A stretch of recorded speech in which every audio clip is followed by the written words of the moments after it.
Hi, we are Homo sapiens. At least you identify yourself as Homo sapiens. That's a good start. Good start for what? For your project of Know Thyself. Homo sapiens is just a scientific nomenclature of an organism that I am. Knowing thyself happens when this organism develops self-awareness and starts asking profound existential questions. Hi, we are Homo sapiens. I am Alpha from planet Earth. He is Beta from the parallel Earth. Today's video is an extension of our talk about idea of self that we briefly discussed in Homo Deus part 3. That part of Homo Deus clarifies that idea of self is an illusion, just like ideas of soul, free will and freedom.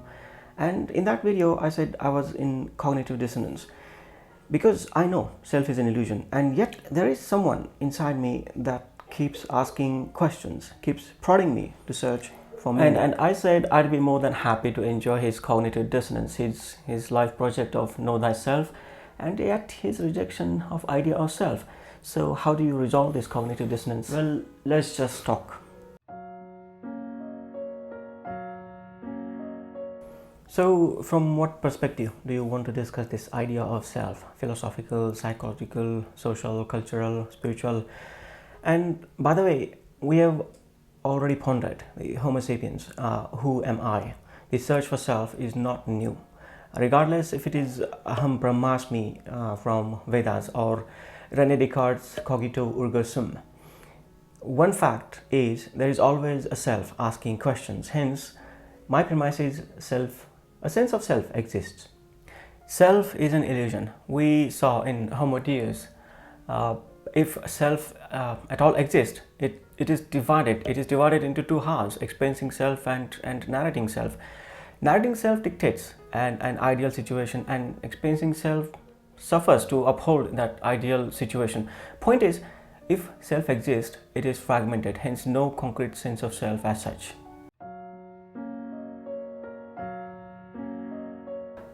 I am one person to my family, another to my friend, and completely different to strangers on streets. So I'm different to different people. I'm fragmented and I'm not coherent self. And above all, I know all that. I have awareness that I am a fragmented self. I have to keep carrying on with different masks in front of different people. Most socially aware Homo sapiens are like that. So given this, how can you say there is coherent self? That particular problem does not happen with me. I don't have fragmented self inside me. I have one coherent self because I don't put on masks like you. I shun people for this precise reason that I don't have to put on masks in front of them. Well, I suspect this could be the difference between introverts, extroverts. Being extrovert, I like going out. I like interacting with people. I like interacting differently with different people. On my planet and also on your planet, I interact differently. And being introvert, you don't do that at all. So definition of self might be different for both of us. Again, I suspect this is a false binary. There could be extroverts who don't put on masks and have a coherent self. And there could be introverts who put on masks and lack coherent self. I believe this extroversion and introversion is a kind of a spectrum. There is all sorts of people in between, extreme extroverts and extreme introverts, and majority lie somewhere in between. But I get your point.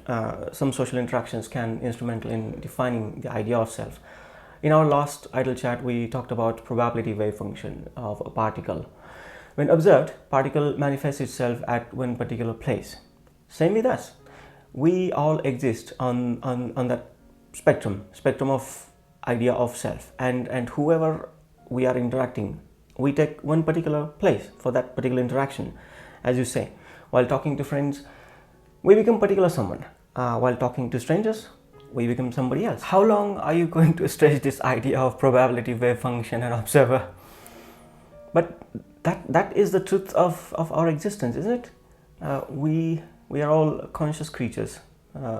Existence is omnipresent on my planet and supposedly on yours, and we are also observers of this entire existence. And as I believe, Self is a spectrum, and as we observe ourselves, we try to define that particular self in one particular form while interacting with others, and others do the same. They define their self for us.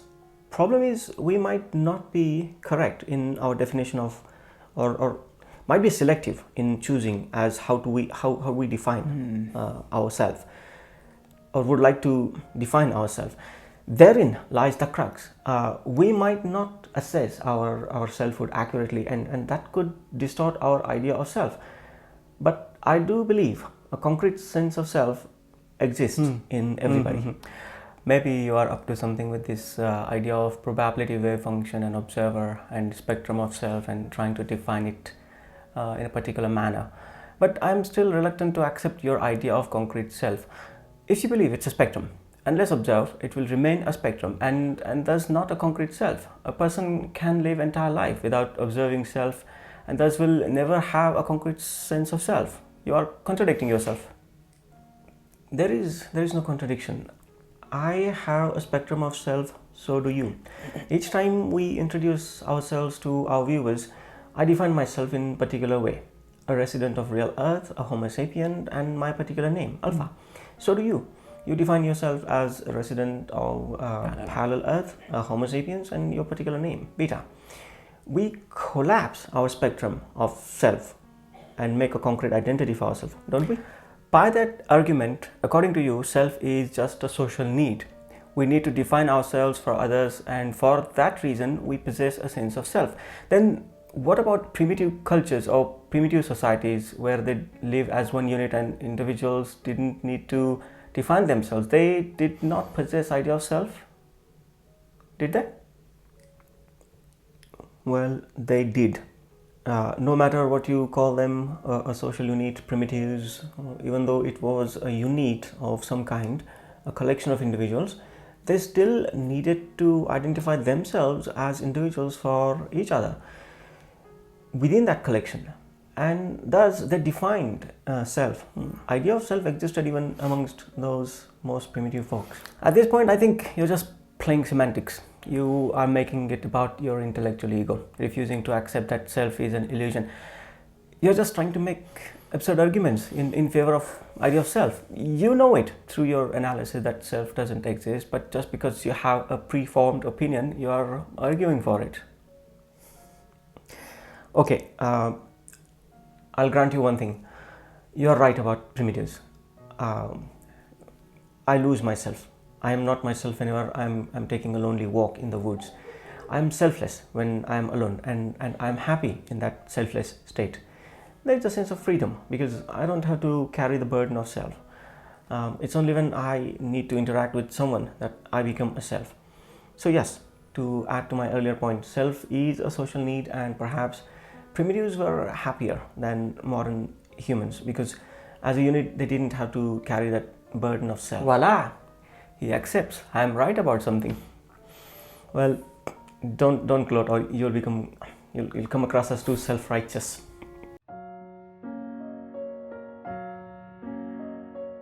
Okay, a lot of fictional narratives over the last few centuries talk about idea of self through a hero and importance of individual virtues like, say, courage, valor, heroism, and so on.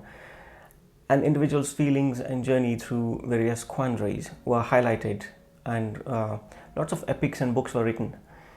If we disregard the idea of self, does it mean we invalidate or mock all those narratives written by those wise Homo sapiens throughout our history? These books, after all, have guided a lot of Homo sapiens in their lives. They made us understand individualistic virtues. No. We do not mock these narratives. The idea of self, as we come to understand gradually, is an illusion. And this is not a new knowledge. Even Buddha, 2.5 millennia ago, told us this.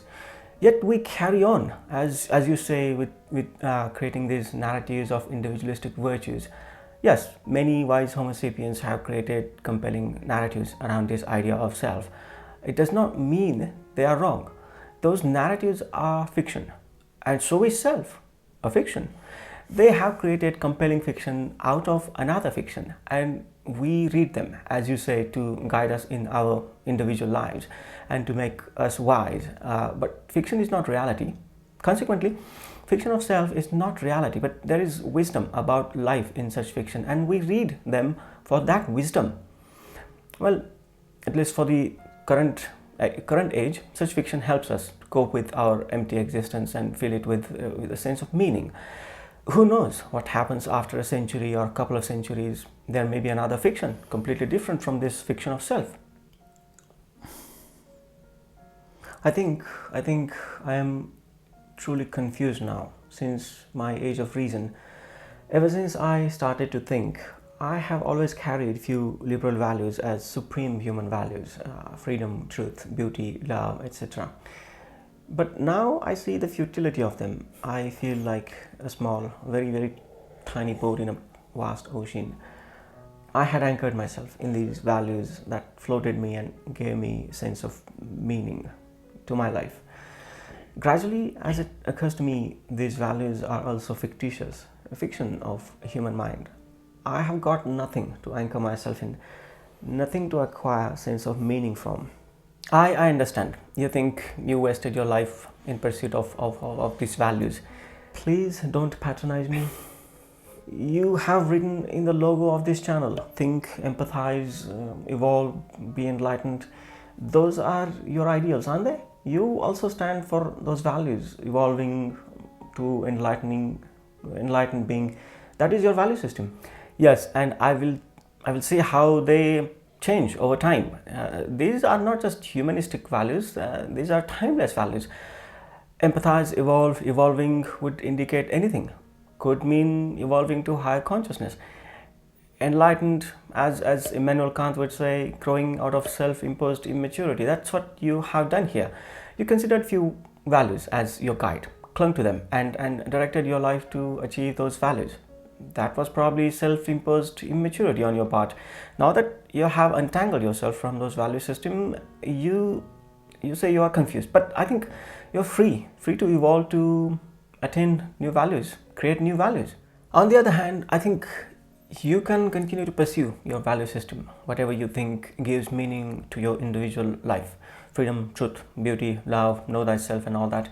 Because I believe as long as you live, these values will definitely have some meaning attached to them.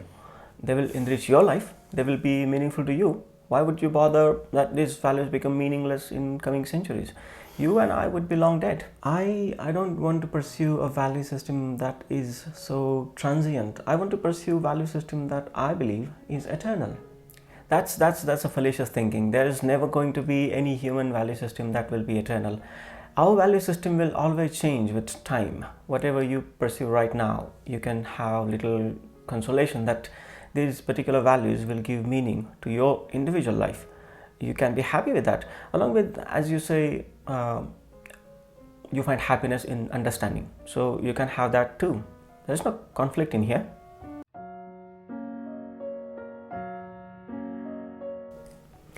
Self is an aggregation of sensations and thoughts and feelings from one moment to another. We are constantly feeling, thinking, or sensing something. That is our experiencing self. And then our inner narrator gives a coherent narration of concrete self out of those experiences and does provide us with an illusion of self. Who I was a decade ago, I am not today. Who I am today, I won't be in another decade. Why?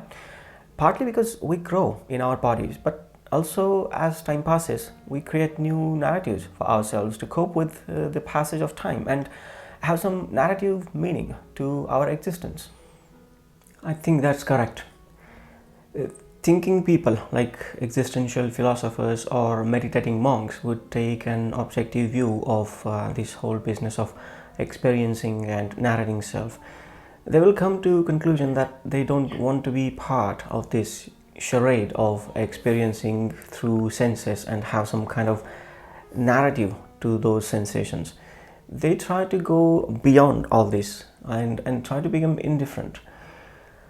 Now tell me, who is trying here?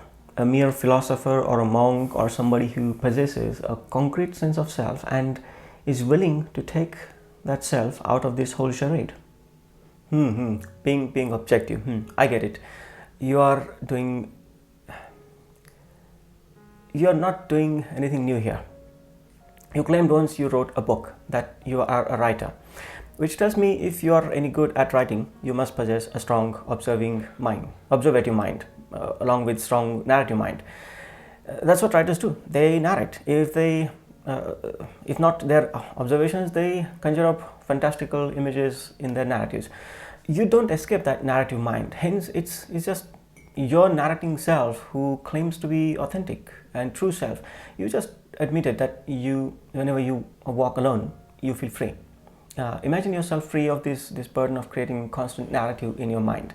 I'm sure once you stop your narrating self dictating to you, you'll realize even greater freedom.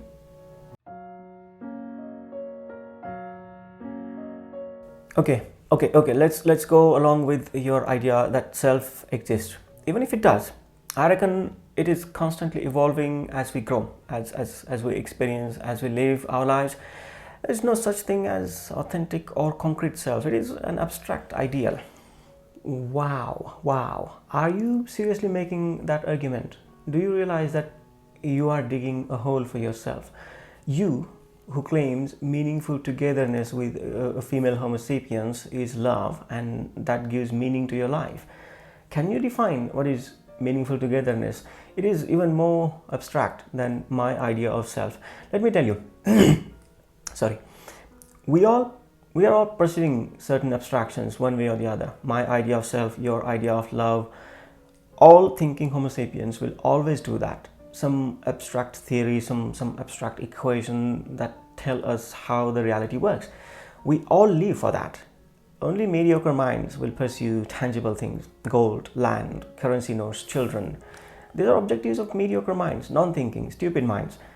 But thinking minds like you and I will always pursue abstract values. And self, love, E equals mc squared. They might seem abstract, but they tell us a lot about actual reality. How can you be so dense in your argument? I might have made a mistake. That didn't go well as I thought. Yeah, you spoke before thinking. You also advocated the idea of enlightenment, as you put in the motto of this channel.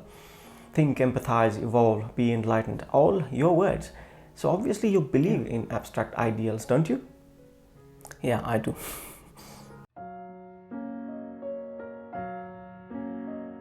Lastly, this idea of self or understanding what is self is not at all new or will ever come to a final conclusion as to what exactly self is. It will always remain a moot idea. But this fiction, this idea of self, does certainly possess a lot of power. This idea changes for all of us from moment to moment, even from years to years or decades to decades for an individual, even from millennia to millennia for collective society. But this idea remains, and the search for self, this idea remains and probably will remain. This idea can motivate a lot of people to do astonishing things for themselves and for others as well. Yes, I agree. A lot of motivational speakers, a lot of so-called spiritual gurus tell you do this, do that, and you'll become great and successful and on and on. What exactly they are doing here? They are motivating that inner idea of self to do things for yourself and for others. So yes, this fiction does have a lot of power to drive people to do extraordinary things. Who am I? The question will always remain as long as we live as thinking creatures, with perhaps not a single concrete answer to that question. That's all for now. Bye. James Webb Telescope is in space. Yes, I know, and I'm very excited about it.